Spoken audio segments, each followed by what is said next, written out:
PLC യോഗത്തിന് ശേഷം മന്ത്രി ആര്യാടൻ മുഹമ്മദ് ഇപ്പോൾ മാധ്യമങ്ങളോട് സംസാരിക്കുന്നു. ഒന്ന്, ഒരു ഇൻ്ററിം റിലീഫ് തൊഴിലാളികൾക്ക് കൊടുക്കുക.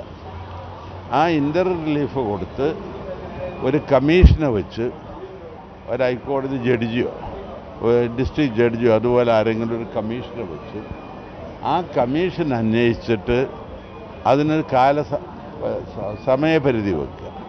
ഒരു 2-3 മാസം, മാക്സിമം 3 മാസം അതിൻ്റെ ഇടയ്ക്ക് ഒരു റിപ്പോർട്ട് വാങ്ങി ആ റിപ്പോർട്ട് നടപ്പാക്കുക. മനസ്സിലായി? അതൊരു സജഷൻ. രണ്ടാമത്, അത് സ്വീകാര്യമല്ലാതെ എന്ന് പറഞ്ഞപ്പോൾ ഞങ്ങൾ വേറൊന്ന് പറഞ്ഞു, ഒരിടക്കാല ആശ്വാസം കൊടുക്കുക. ആ ഇടക്കാല ആശ്വാസം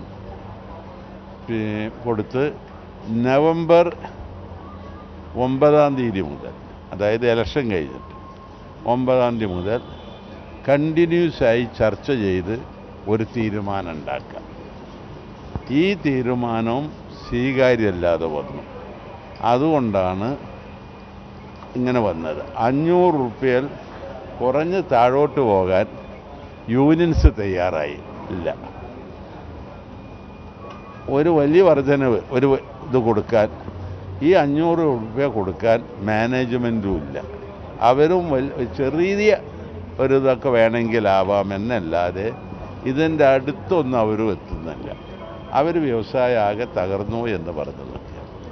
പക്ഷേ അതുകൊണ്ടാണ് ഒരു യോജിപ്പിലെത്താൻ കഴിയാതെ വന്നത്.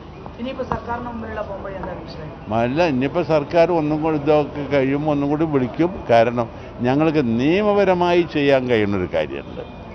ആ കാര്യം അഡ്ജുഡിക്കേഷനിൽ വിടില്ല, അത് വിടൂല. അത് വിട്ടു കഴിഞ്ഞാൽ വലിയ ബുദ്ധിമുട്ടാണ്. കുറേ കാലം കഴിയും തീരുമാനം ഉണ്ടാക്കാൻ. മനസ്സിലായോ?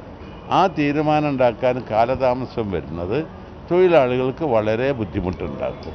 അതുകൊണ്ട് അഡ്ജുഡിക്കേഷന് തൽക്കാലം വിടുന്നില്ലല്ലോ, തൽക്കാലം വിടുന്നില്ല.